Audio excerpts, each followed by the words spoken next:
امید کرتا ہوں سب خیر خیریت سے ہوں گے۔ تو آج کا جو ویڈیو ہے وہ ہے جن لوگوں کے آنکھوں کی بینائی مطلب ہے کہ دن بہ دن کم ہوتی جا رہی ہے، اور اس کے ساتھ ساتھ چہرے کے اندر جلد کے اندر چمک نہیں ہے، اور اینیمیا کی بیماری ہے، مطلب خون کی کمی ہے جسم کے اندر، اور اس کے ساتھ ساتھ جن کو مطلب موٹاپا ہے، ویٹ لاس کرنا ہے، تو ان کے لیے ایک بہترین سا آسان سا اور بالکل سستا سا ایک چیز ہے، وہ میں نے کہا چلو آپ لوگوں سے شیئر کر لوں۔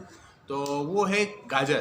آپ نے کرنا کیا ہے کہ مطلب دن کے اندر اگر آپ 1 یا 2 گاجر کھا لیتے ہو تو اس کے اندر ایک گاجر کے اندر 30 کیلوریز ہوتے ہیں، اور 30 کیلوریز کے اندر مطلب کہ آپ کے پیٹ بھر جاتا ہے، آپ کا ویٹ بھی بالکل آسانی سے ریڈیوس ہوتا ہے۔ آپ ہیوی ویٹ ہو، آپ نے ویٹ کم کرنا ہے، تو آپ اپنا ویٹ بالکل ایزی طریقے سے کم کر سکتے ہو۔ مطلب دوپہر کے کھانے کے دوران اگر آپ سلاد میں لے لیں تو بہت بہترین چیز ہے۔ اس کے ساتھ ساتھ اگر آپ کو آنکھوں کا ریلیٹڈ کوئی بھی مسئلہ ہے، آپ آنکھوں کی نظر میں کمی آ رہی ہے، تو آپ کوشش کریں کہ یہ گاجر جو ہے نا اس کا استعمال زیادہ کرو۔ ابھی تو سردی کا موسم ہے تو اس کے اندر تو بہت زیادہ استعمال کریں، کیونکہ اس کے بہت فائدہ ہے۔ اور وٹامن اے جو ہے نا اس کی یہ کافی مقدار، مطلب وٹامن اے کا خزانہ ہے گاجر۔ اور اس کے ساتھ ساتھ اگر آپ کو اینیمیا ہے تو اس کو پھر کیا کرنا ہے، آپ نے اس کا جوس بنانا ہے۔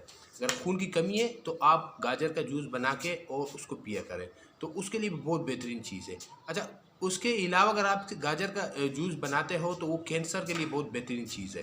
تو مطلب کہ گاجر کے اندر اللہ پاک نے بہت شفا رکھا ہے، اور سستا ہے بالکل، مطلب ہے کہ آج کل سردی کا موسم ہے، اچھے گاجر مل جاتے ہیں۔ اس کے علاوہ اگر آپ اس کو مطلب ہے کہ حلوہ وغیرہ میں یا کسی بھی چیز میں بنانا چاہو تو بنا سکتے ہو، لیکن کوشش کریں کہ ان چیزوں میں تھوڑا چینی نہیں ڈالا کریں۔ اگر جوس بھی بناتے ہو تو اس میں چینی نہ ڈالا کریں۔ تو یہ چیزیں جو ہے نا میں نے کہا چلو آپ لوگوں سے شیئر کر لوں۔